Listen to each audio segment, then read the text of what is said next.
Welcome to the Chronicles of Bible, where we delve into the stories you thought you knew.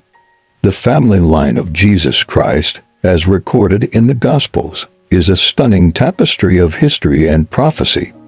It's filled with patriarchs and kings, prophets and warriors. It's a sacred list of names that traces a golden thread through the Old Testament, from the foundational promise to Abraham, through the royal courts of the Davidic kingdom, all the way to a humble manger in Bethlehem. It is the story of salvation, written in begats. But what if I told you that one of the most crucial and surprising links in that sacred chain wasn't a king or a prophet, or even an Israelite man? What if the history of redemption itself, the very lineage of the Messiah, hinged on the radical choice of a young widow from a rival nation? A woman who, by all accounts, had no right to be there at all. She was an outsider, a foreigner from the land of Moab, a nation with a troubled and often hostile relationship with Israel. She was from a land steeped in the worship of pagan gods. She was destitute, disenfranchised, and seemingly destined for a life of obscurity and sorrow. In the brutal social calculus of the ancient world, a childless widow was a nonentity. By the laws and customs of her time, she should have been a forgotten footnote, a ghost on the margins of the biblical narrative. But history, especially God's history, is rarely written by the people we expect. This isn't just a story, it's a profound theological statement. It's the incredible, true story of how one woman's radical, unyielding loyalty, a loyalty the Bible calls ***, not only saved her family from the ashes of despair but secured her a permanent and honored place in the most famous family line in the world. This is the story of how an outsider's faithfulness changed everything. Our story begins not with hope, but with its conspicuous absence. It unfolds in one of the darkest, most chaotic periods in Israel's history, the time of the Judges. This wasn't a golden age. It was a brutal, lawless era stretching for centuries after Joshua's death, a time when the glow of national unity had dissolved. The book of Judges grimly repeats the refrain that serves as the year's epitaph. In those days Israel had no king, everyone did as they saw fit. It was a time of spiritual anarchy and moral relativism. The covenant people of God, the nation set apart to be a light to the world, had largely forgotten their true king in heaven. They sank into a disgusting, predictable cycle. They would sin, turning to the idols of the nations around them. God would discipline them through foreign oppression. They would cry out for help. God would raise a temporary leader, a judge, to deliver them, and then, as soon as that judge died, they'd fall right back into sin. And right in the heart of this spiritual turmoil, a physical crisis strikes. In a town whose name, Bethlehem, ironically means house of bread, a severe famine gripped the land of Judah. The fields that would one day witness the birth of King David, and centuries later, his greater son, Jesus, lay barren and dusty. The promise of God's provision felt like a cruel joke. Faced with the gnawing reality of starvation, a man named Elimelech made a desperate and fateful decision. His name was a statement of faith, "My God is king." But his actions spoke of a faith that was wavering under pressure. He looked away from the barren fields of the promised land, the land sworn by oath to his forefathers, and gazed across the Dead Sea to the green, fertile plains of Moab. Now, going to Moab wasn't like moving to a neighboring county. Moab was a nation born from an incestuous relationship between Lot and his daughter. A story that set a tone of otherness and moral ambiguity from the very beginning. The Moabites and Israelites were kin, but their relationship was perpetually strained. A mix of conflict and cautious interaction. The Moabites were a consistent rival to Israel, at times oppressing them. The Torah itself placed a restriction on Moabites, marking them as outsiders to the formal assembly of Israel. They worshipped a god named Chemosh, a deity sometimes associated in biblical texts with the horrific practice of child sacrifice. For an Israelite to voluntarily leave the land of covenant, the land God himself had given to Abraham, Isaac, and Jacob, was a spiritually dangerous move. To go to Moab was to willingly walk into the heart of a rival's territory, a land of foreign gods and deep-seated animosity. It was a public declaration that he trusted the gods of Moab to provide more than he trusted Yahweh. But the hunger was real, the situation was dire, and so Elimelech, the man called "My God is King," packed up his life. He took his wife, Naomi, and their 2 young sons, Mahlon and Chilion, and left the house of bread in search of it somewhere else. They became refugees of faith, gambling their entire future on the hospitality of a foreign land, hoping to outrun the famine that stalked their home. They couldn't have known they were walking directly into a decade of profound sorrow, a tragedy that would strip them of everything but a single, flickering ember of hope. Held in the most unlikely of hands. For a time, Elimelech's gamble seemed to pay off. In the green fields of Moab, there was food. The family survived. The immediate crisis was averted. The years began to pass, and Elimelech's sons Mahlon and Chilion, whose names ominously mean sickly and pining, grew into men. They assimilated, settling into their new lives. And then, in a move that would have been deeply controversial, if not outright forbidden for many back in Israel, they married Moabite women. Mahlon married a woman named Ruth, and Chilion married a woman named Orpah. For 10 years, this transplanted Israelite family lived, worked, and built a life in a foreign land. They had escaped the famine, but they had not, and could not, escape the reach of human frailty and death. The first blow fell with devastating finality. Elimelech, the patriarch who had led them out of Bethlehem, died. Naomi was now a widow, a precarious status in the ancient world, but she wasn't alone. She still had her 2 sons to provide for her and carry on the family name. But tragedy wasn't finished with her family.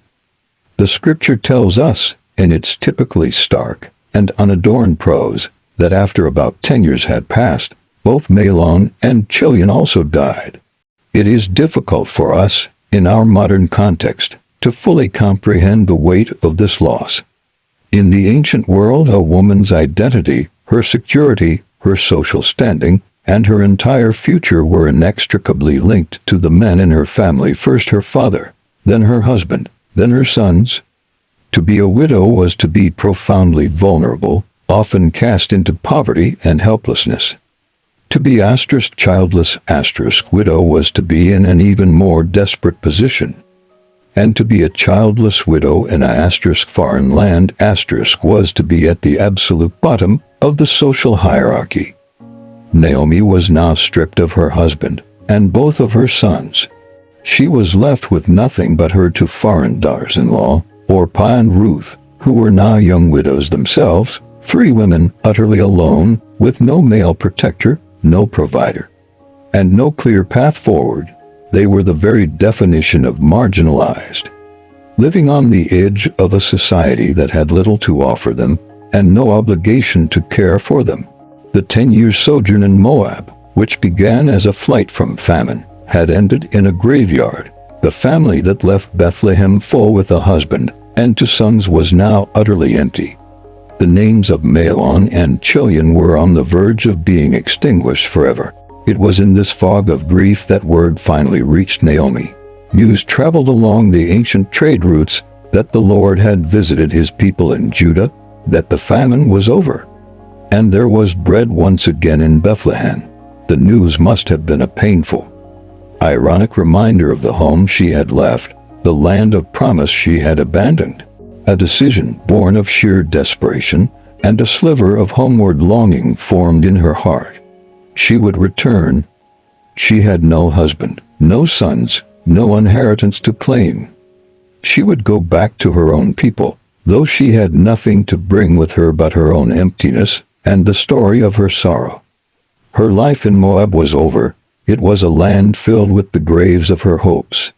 As Naomi prepared for the long, arduous journey back to Judah, she turned to her two daughters-in-law, the only family she had left.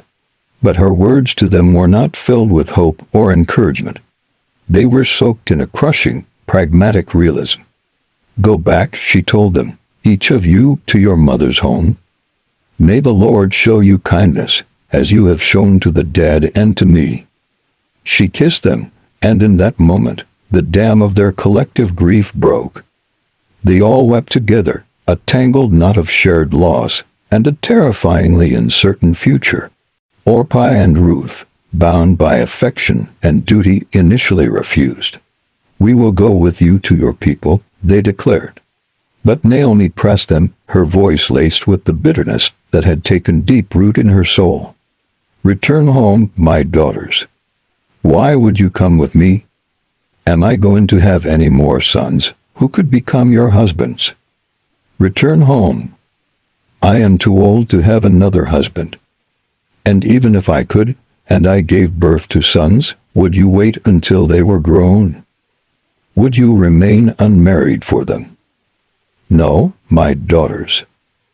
It is more bitter for me than for you, because the Lord's hand has turned against me." Naomi's logic was heartbreaking, but, from a worldly perspective, perfectly sound. She had absolutely nothing to offer them. In Israel, as foreign Moabite widows, their prospects for remarriage would be slim to none. They would be outsiders, viewed with suspicion, and carrying the social stigma of their national origin. Their best chance for a future, for security, for a new husband, a new family, a life not defined by poverty, was here in Moab, among their own people and their own gods. Faced with this stark, painful reality, Orpah made the sensible choice. Through her tears, she kissed her mother-in-law goodbye. She chose life, security, and familiarity. She turned back toward her family and her future in Moab. The Bible never mentions her again. She disappears from the narrative, a symbol of a love that was genuine and real, but ultimately bound by the limits of logic and self-preservation. No one could have faulted her for her choice. But Ruth did not move. The scripture says she clung to her. The Hebrew word used here is davak, the same powerful word used in Genesis to describe how a husband is to hold fast to his wife, becoming one flesh. It's a word of powerful, covenantal attachment, a glue-like bond that cannot be broken. Naomi saw this stubborn loyalty and tried one last time, perhaps to test the depths of Ruth's resolve. "Look," she said, "your sister-in-law is going back to her people and her gods. Go back with her." What happened next is one of the most profound, beautiful, and world-altering declarations of loyalty and faith in all of human literature. Ruth looked into the eyes of her broken, bitter mother-in-law woman who had just confessed she had nothing left to give. A woman who felt cursed by God, and she made a vow that would echo through eternity. "Don't urge me to leave you or to turn back from you," Ruth said, her voice ringing with a conviction that defied all logic and circumstance. "Where you go, I will go, and where you stay, I will stay. Your people will be my people, and your God my God. Where you die, I will die, and there I will be buried. May the Lord deal with me, be it ever so severely, if even death separates you and me." Let the staggering weight of those words sink in. This was not merely a promise of human affection. This was a radical, life-altering, point-of-no-return covenant. Ruth was systematically abandoning everything she had ever known. She was turning her back on her country, her culture, her family of origin, and the entire religious system she was raised in. She was choosing to become a poor, marginalized foreigner in a land that was historically hostile to her people. She was binding her fate to a woman who had openly admitted that her life was bitter and that God's hand was against her. And most remarkably, she declared her allegiance not just to Naomi, but to Naomi's God. When she says, "May the Lord deal with me," she deliberately uses the personal, covenant name of the God of Israel, Yahweh. This was more than a change of address. This was a conversion. This was a Moabite woman, with no legal or ethnic claim to God's promises, stepping out of the darkness of her pagan world and into the light of faith in the one true God. And she did it when the only evidence she had of his nature was the suffering of the woman she loved. It was an astonishing act of what the Bible calls a relentless, stubborn, loyal love that does not let go, no matter the cost. It's a love that acts on behalf of another without any expectation of reciprocation. When Naomi saw that Ruth was determined, she said no more. The argument was over. The test was passed, and so two widows, one old and bitter, the other young and steadfast, began their long walk toward Bethlehem. One was returning home in emptiness. The other was walking toward a home she'd never seen, carrying nothing but a promise. Their arrival in Bethlehem caused quite a stir. News travels fast in a small town. The whole community buzzed with the news. Can this be Naomi? The women who had known her a decade before, when she left as a prosperous wife and mother, barely recognized the weary, grief-stricken figure who returned. But Naomi refused to accept her old name, which meant pleasant or sweet. "Don't call me Naomi," she told them, her pain raw and public. "Call me Mara, because the Almighty has made my life very bitter. I went away full, but the Lord has brought me back empty." Her pain was palpable. She saw her tragedy not as a random act of fate, but as the direct action of an almighty God. She and Ruth arrived with nothing, at the very bottom of the social and economic ladder. They were widows, one of them a despised foreigner, and they needed to eat. With quiet strength and determined initiative, Ruth immediately took charge. She said to Naomi, "Let me go to the fields and pick up the leftover grain behind anyone in whose eyes I find favor." Here, we see another quiet miracle unfolding, one that was woven into the very legal and social fabric of Israel. The law of Moses, the Torah, had a built-in welfare system, a command of compassion known as the law of gleaning. Landowners were explicitly forbidden from harvesting their fields to the very edges or going back over a field for a second pass to pick up what was dropped or missed. Those leftovers, the gleanings, were to be left for the poor, the orphan, the widow, and the foreigner. It was God's designed provision for the most vulnerable members of society. Ruth, as both a poor widow and a foreigner, had a right to these scraps. And so, as the barley harvest began, a time of joy and abundance for others, Ruth went out to the fields to scavenge for her and Naomi's survival. The scripture tells us with a beautiful, loaded simplicity, as it turned out, she found herself working in a field belonging to Boaz, who was from the clan of Elimelech. Asterisk as it turned out. Asterisk in the language of the Bible, there are no coincidences, no lucky breaks. This was not luck, this was divine providence. God was silently, invisibly guiding her steps, leading this faithful Moabite woman to the one field in all of Bethlehem where her story, and the story of salvation, could be redeemed. Soon, the owner of the field, Boaz, arrived from town. His very first words reveal his character. He gives a blessing to his workers, "The Lord be with you." They respectfully replied, "The Lord bless you." Instantly, we see that Boaz is a man of honor, faith, and kindness, who treats his employees with dignity. He's not just a wealthy landowner, he's a godly man. He immediately notices the young woman he's never seen before, gleaning in his field, and asks his foreman, "Who is that young woman?" The foreman explains, "She is the Moabite who came back from Moab with Naomi. She asked me to let her glean and gather among the sheaves behind the harvesters." Boaz had heard the stories. The town was buzzing, and he knew exactly who she was. He walked directly up to Ruth and spoke to her not with the suspicion or disdain she might have expected, but with extraordinary grace and compassion. "My daughter," he began, using a term of gentle, fatherly care. Listen to me. Don't go and glean in another field, and don't go away from here.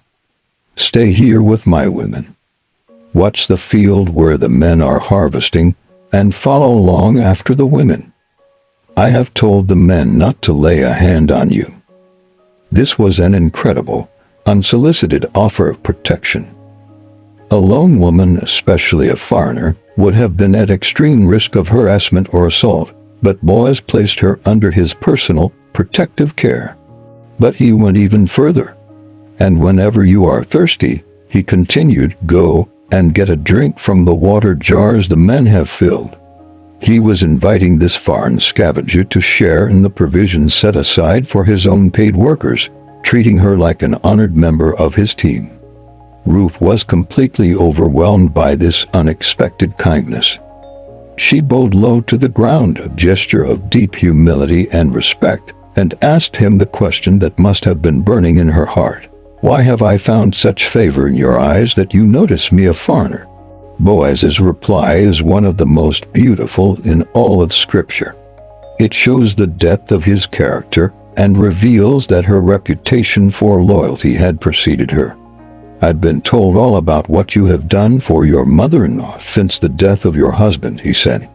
"How you left your father and mother and your homeland and came to live with a people you did not know before. May the Lord repay you for what you have done. May you be richly rewarded by the Lord, the God of Israel, under whose wings you have come to take refuge." He had no idea how literally God would use him to be the answer to his own prayer. When lunchtime came, he invited her again. "Come over here. Have some bread and dip it in the wine vinegar." He treated her like an honored guest. He even served her himself, giving her roasted grain until she was full and had some left over to take home to Naomi. And it didn't stop there. When she left to go back to work, Boaz secretly commanded his men, "Let her gather even among the sheaves, and don't reprimand her. Even pull out some stalks for her from the bundles, and leave them for her to pick up, and don't rebuke her."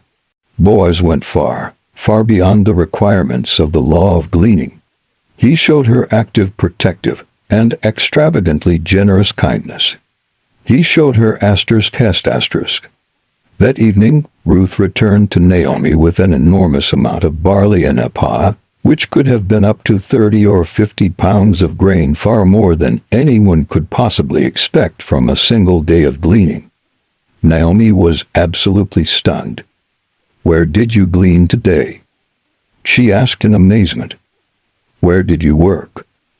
Blessed be the man who took notice of you." When Ruth told her the name of the man was Boaz, a light suddenly went on in Naomi's mind. For the first time since her tragic return, the thick clouds of bitterness began to part.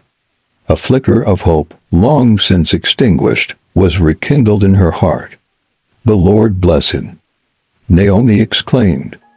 "He has not stopped showing his kindness, to the living and the dead." And then she revealed the crucial piece of information that changes the entire trajectory of the story. That man is our close relative. He is one of our kinsman-redeemers. With that one loaded phrase, kinsman-redeemer, the entire story pivots. It shifts from a simple tale of survival, of two widows finding just enough to eat, to a high-stakes drama of redemption. To understand the hope that suddenly flooded Naomi's heart, we have to understand this vital piece of ancient Israelite law and culture. The kinsman-redeemer, or **Goal** in Hebrew, was a powerful concept deeply rooted in the solidarity of the family clan. God had structured Israelite society so that family members had a sacred duty, a covenant obligation, to look out for one another. The **Goal** was the closest male relative who had the responsibility and the right to redeem, or buy back, a relative who had fallen into hardship. This principle had several key applications. First, there was the redemption of land. The land was seen as a divine inheritance, a gift from God to a specific family in perpetuity. If a man became so poor that he had to sell his ancestral land, the kinsman-redeemer was supposed to step in and buy it back to keep it within the family. Second, there was the redemption of people. If a person fell into such deep debt that they had to sell themselves into servitude, the kinsman-redeemer was to pay the price to set them free, restoring their liberty. And third, in a practice deeply connected to these ideas, there was the responsibility to preserve a family's name. In what is often called levirate marriage, if a man died without a son to carry on his name, his nearest eligible relative was expected to marry the widow. The first son born from that union would not be considered the new husband's heir, but the legal heir of the deceased man. He would carry on his name and inherit his property, ensuring that his family line would not be erased from Israel. The kinsman-redeemer, the **, was the family's safety net, its defender, its champion, and its restorer. He was the one who would step in to rescue a family from being lost to poverty, slavery, or, in this case, extinction. And Naomi, hearing the name of Boaz, this honorable, kind, and godly man, realized their situation was not nearly as hopeless as she had thought. Boaz was a relative of her dead husband, Elimelech. He wasn't just a kind man who gave a handout. He was a man who had a potential legal and moral obligation to rescue their family. He had the *, to redeem them. He was qualified to be their *. For the first time, Naomi began to see a strategic path out of the darkness. It was no longer just about survival, about gathering leftover scraps of grain.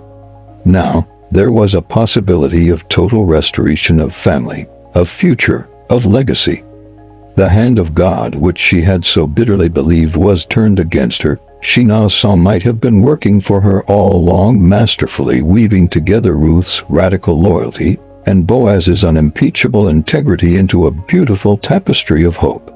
Her mind, once clouded with bitterness, now became sharp with strategic purpose. She saw the character of Boaz, his honor, his faith, his generosity, and she dared to believe he might be the very man God would use to answer his own prayer for Ruth. A bold, audacious, and incredibly risky plan began to form in her mind, a plan that would put Ruth's reputation on the line and bring the entire matter to a dramatic and decisive turning point. The barley harvest was coming to an end, and the wheat harvest was beginning. It was a time of celebration, abundance, and relief. At night, to guard the precious grain that had been gathered and separated from the chaff, the men, including the owner, would often sleep at the threshing floor. The threshing floor was a large, flat, open area, often on a hilltop to catch the wind for winnowing. It was a public workspace during the day, but at night, it became a different scene, a place of weary men, food, and celebratory drink after a long day's labor. It was a place with a reputation, sometimes associated with less than honorable activities. Naomi saw this as their one fleeting opportunity. She called Ruth to her and laid out her audacious, high-stakes plan. "My daughter," she said, her tone now filled with purpose, "I must find a home for you where you will be well provided for. Now Boaz, with whose women you have worked, is a relative of ours. Tonight, he will be winnowing barley on the threshing floor. Wash, put on perfume, and get dressed in your best clothes. Then go down to the threshing floor, but don't let him know you are there until he has finished eating and drinking. When he lies down, note the place where he is lying. Then go and uncover his feet and lie down. He will tell you what to do." This was an act of staggering risk. The instructions are rife with ambiguity and potential for disaster. For an unmarried woman, a foreign widow no less, to approach a man at night, alone, in such a secluded place, could have been interpreted in only one way. She was risking her reputation, the very noble character that Boaz had praised her for. She was making herself completely vulnerable open to being used, chained, or cast aside as a woman of loose morals. The request to uncover his feet is debated by scholars. While it may have been a simple act of humility, some suggest the language carries subtle sexual overtones in Hebrew, heightening the tension and risk of the scene.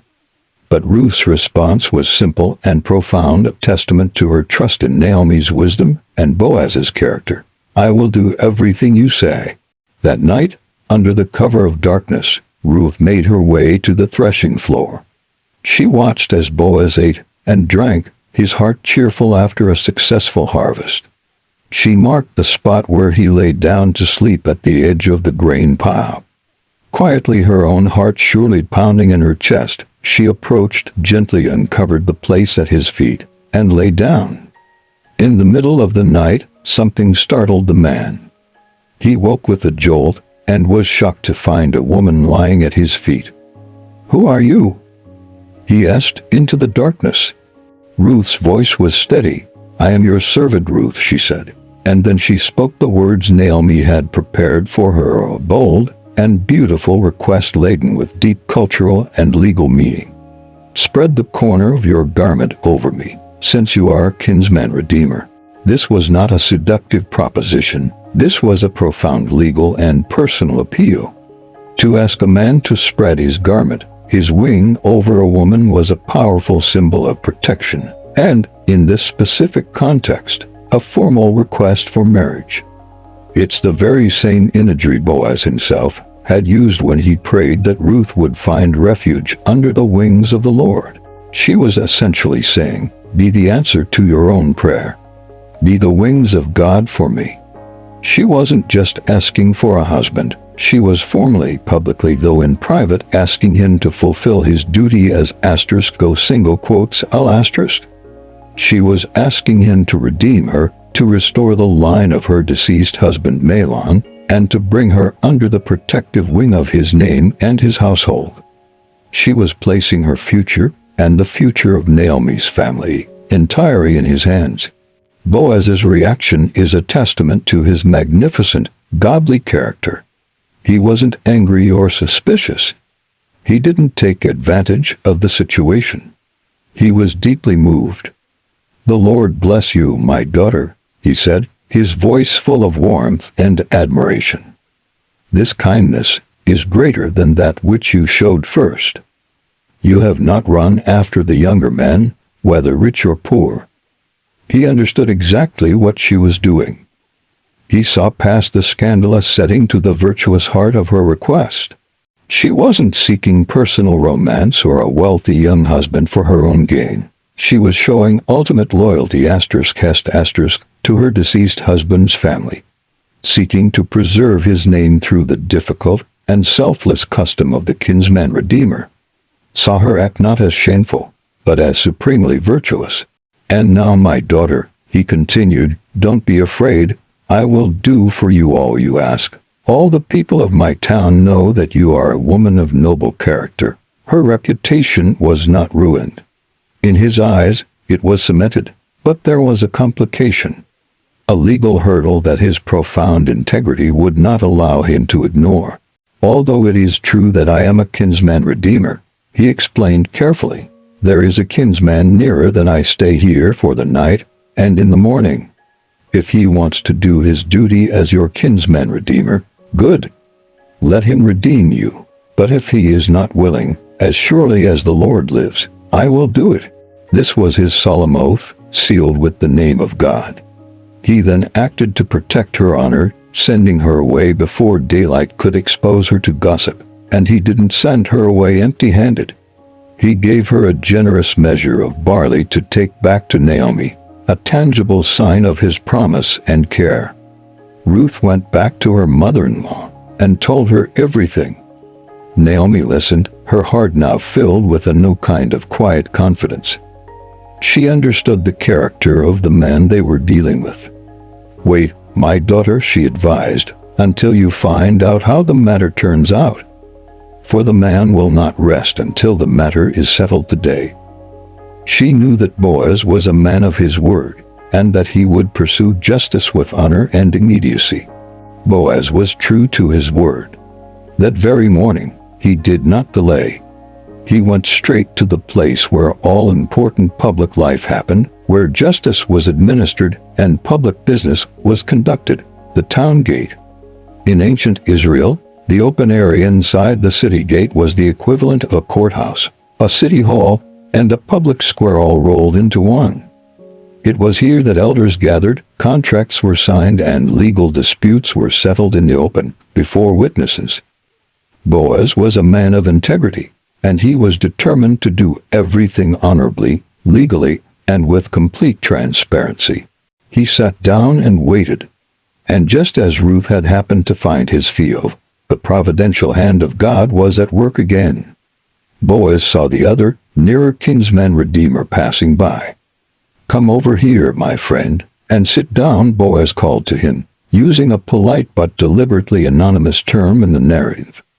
Then Boaz gathered 10 of the town's elders to sit as official witnesses. The stage was now set for a formal, binding legal proceeding. With the impromptu court assembled, Boaz laid out the situation with brilliant strategic clarity. He started with the land. "Naomi, who has come back from Moab, is selling the piece of land that belonged to our relative Elimelech," he began. This was the first part of the redemption package. "I thought I should bring the matter to your attention and suggest that you buy it in the presence of these seated here and in the presence of the elders of my people." He then formally stated the other man's legal position. "If you will redeem it, do so. But if you will not, tell me, so I will know. For no one has the right to do it except you, and I am next in line." The other kinsman saw good business opportunity. A piece of land to add to his own estate, keeping property within the extended family. It was a straightforward, profitable transaction.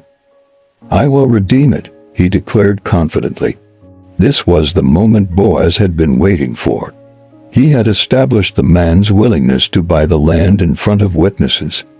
Now, he revealed the full, inseparable terms of the deal.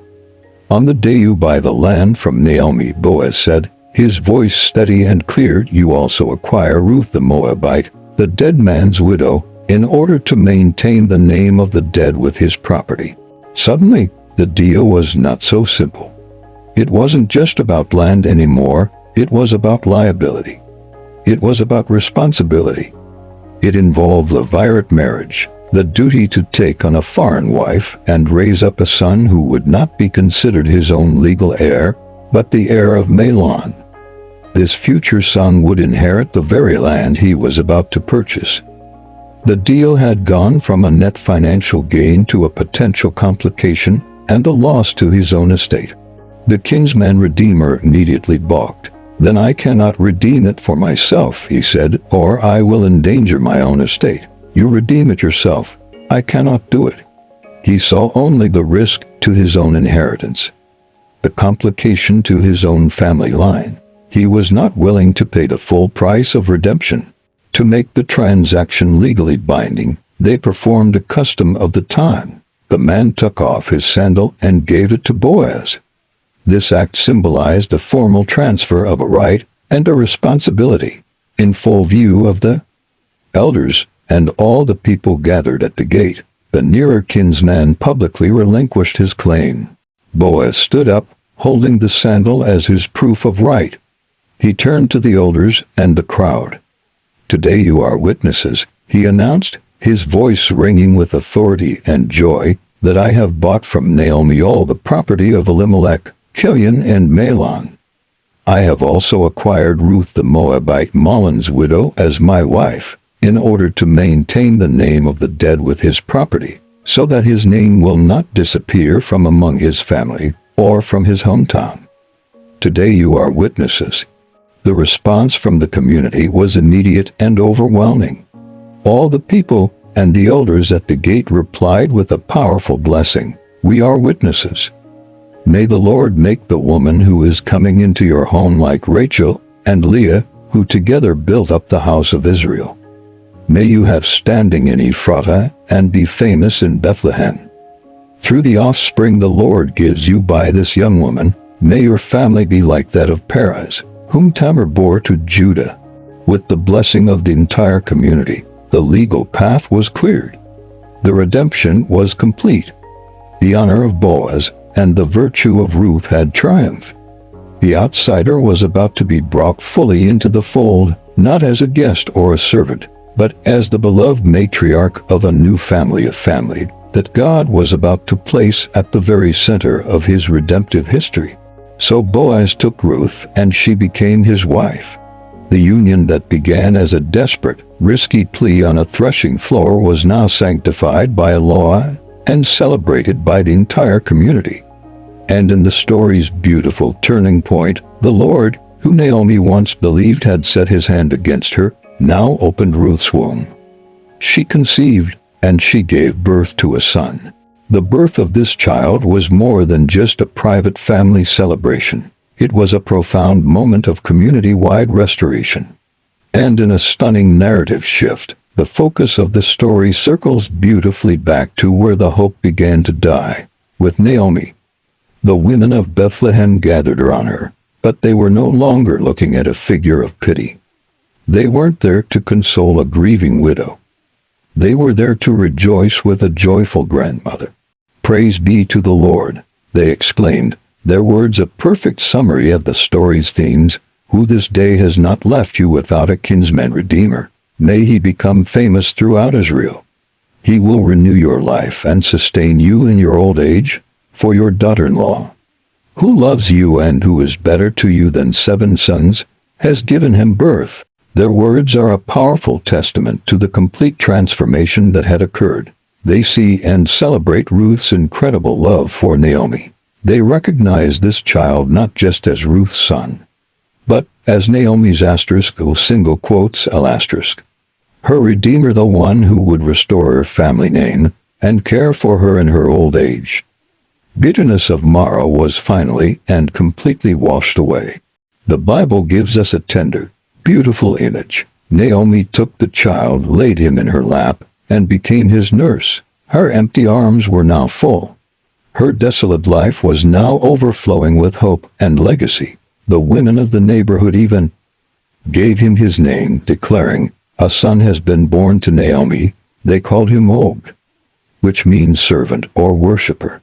The book of Ruth could have ended right there, a perfect and heartwarming story of loyalty, love, and restoration. It would have been a masterpiece. But the Holy Spirit inspired the author to add a final, short genealogy, a concluding paragraph that elevates this intimate family drama from a lovely folk tale into an event of world historical and a logical significance.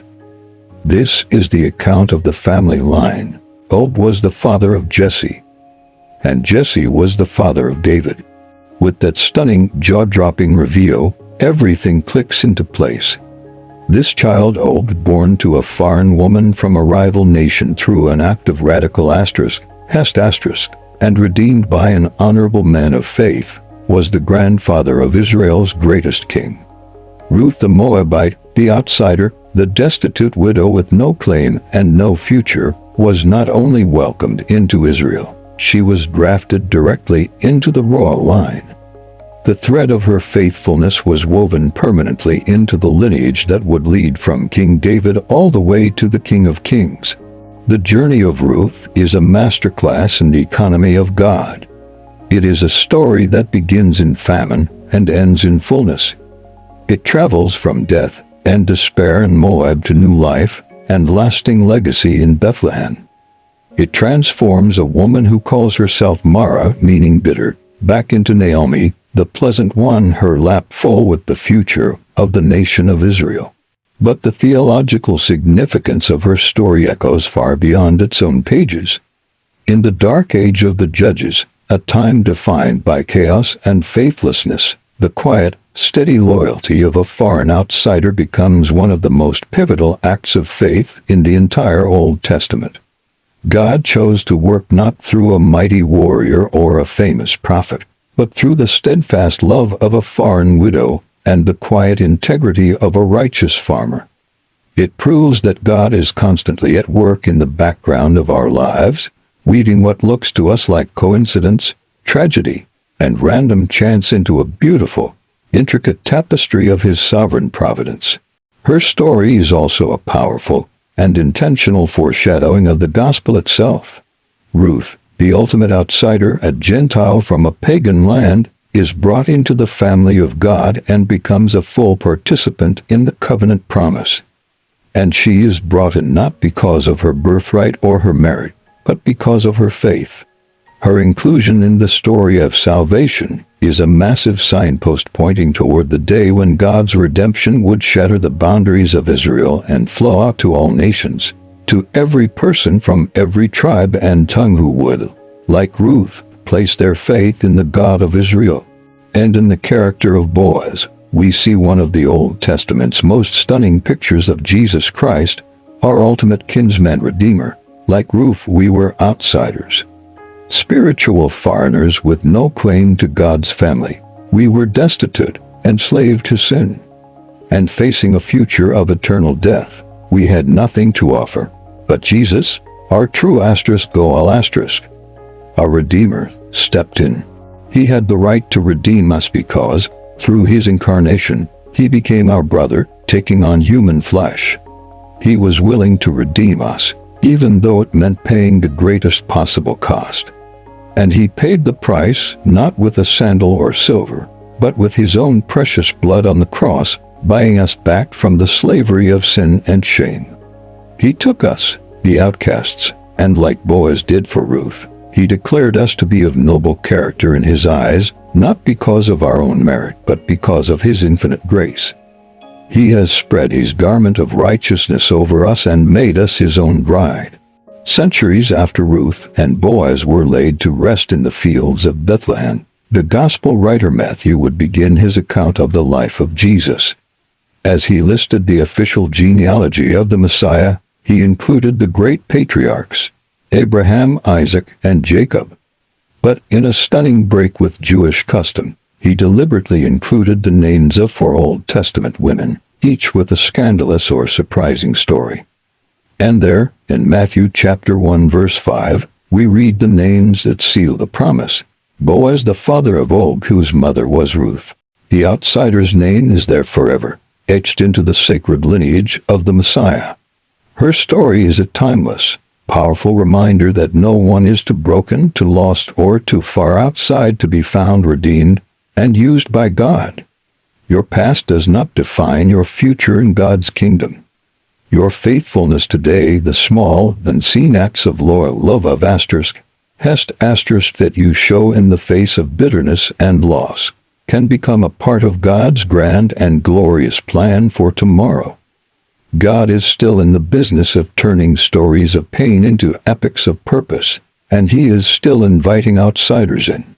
If this story of redemption and unwavering loyalty touched your heart, please take a moment to like this video and subscribe to the Chronicles of Bible for more deep dives into the incredible stories of faith.